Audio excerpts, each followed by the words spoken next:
Entertainment की धमाकेदार प्रस्तुति।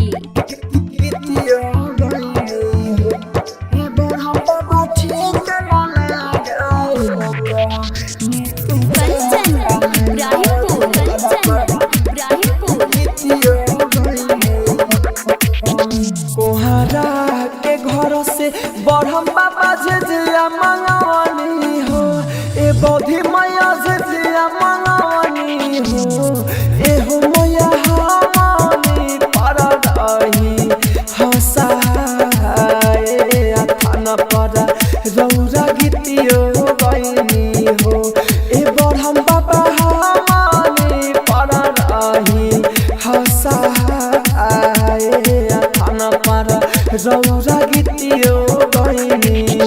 कोहरा के घर से बढ़म बाबा झिझिया मंगवानी हो, ए बौधी माई झिझिया मंगवानी हो, ए हो बाबा हमारी पर रही हंसाए थाना पर रौरा गीतियो गईनी हो।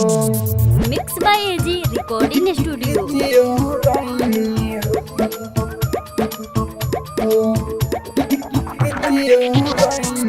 कंचन इब्राहिमपुर,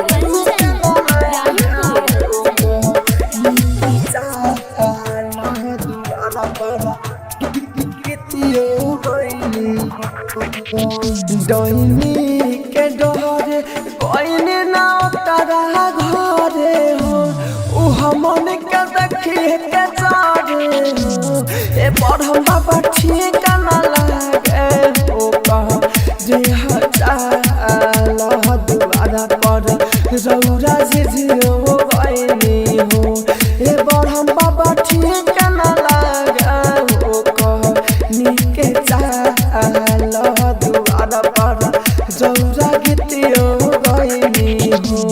आप सुन रहे हैं एजी एंटरटेनमेंट की धमाकेदार प्रस्तुति।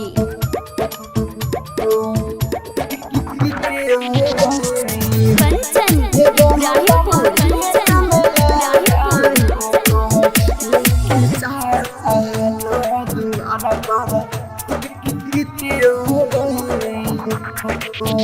रही रहो दिल आइले बमाई खाना हो, हडोइन न खाएले खाना हो, ए बढ़म बाबा राहुल गावे भजन दुआरी रौरा झिझियो गईनी हो, ए बौधी मैया राहुल गावे भजन दुआरी रौरा झिझियो गईनी हो।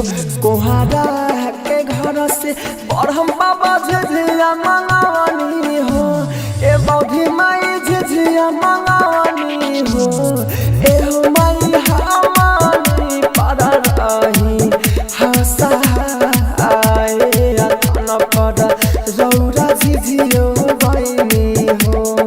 Mix by AG recording studio, Roshanpur Sapaha.